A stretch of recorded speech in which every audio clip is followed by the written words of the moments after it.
इश्क प्यार मोहब्बत देखने और दिखने में अच्छे लगते हैं ना। असली प्यार वही है जो जीवन भर साथ निभाए। प्यार कभी बदलता नहीं है, आजीवन हो कहीं भी रहे प्यार प्यार होता है ना। आप किसी रास्ते से गुजर जाइए लेकिन आप उस रास्ते से जरूर गुजरेंगे जहाँ आपका प्यार रहता है ना।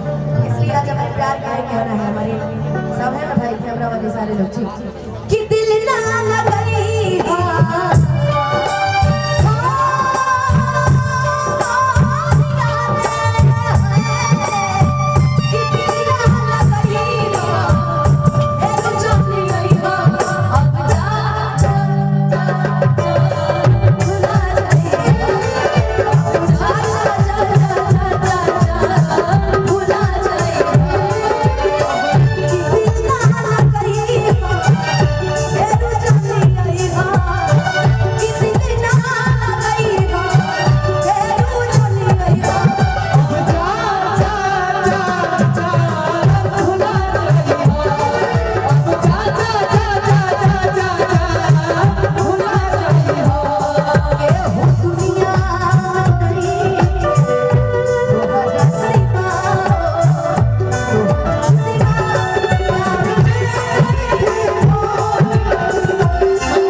अगर इस गाने की असली बात किया जाए तो इस गाने का बड़ा प्यारा लाइन है, जब से तो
आपसे भी और सभी से जिनको हम प्यार करते हैं, हम सभी से प्यार करते हैं भाई। जितने लोग मुझे मानते हैं आप मेरे लिए अच्छे हैं तो बहुत बहुत अभिनंदन है, बहुत बहुत स्वागत है। मैं जीवन भर आपको मानूंगी, लेकिन अगर अच्छे से रहिएगा तो वेलकम और नहीं रहिएगा तो भीड़। इसलिए आते हैं तो आइए, नहीं तो कोई जरूरत नहीं। इसलिए आपसे आज कहना, आज सामने इसलिए कहना है हम प्यार के बदला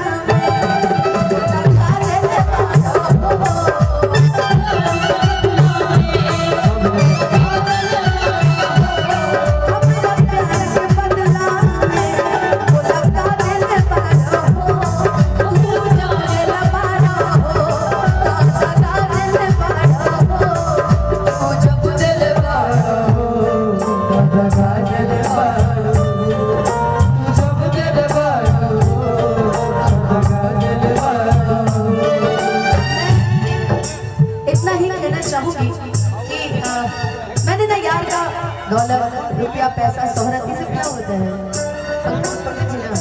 ये सब क्या होता है, कुछ नहीं होता। ये एक ही चीज मैंने देखी थी अपने यार में, अपने प्यार में। मेरी इतनी अच्छी बहन गा रही है यार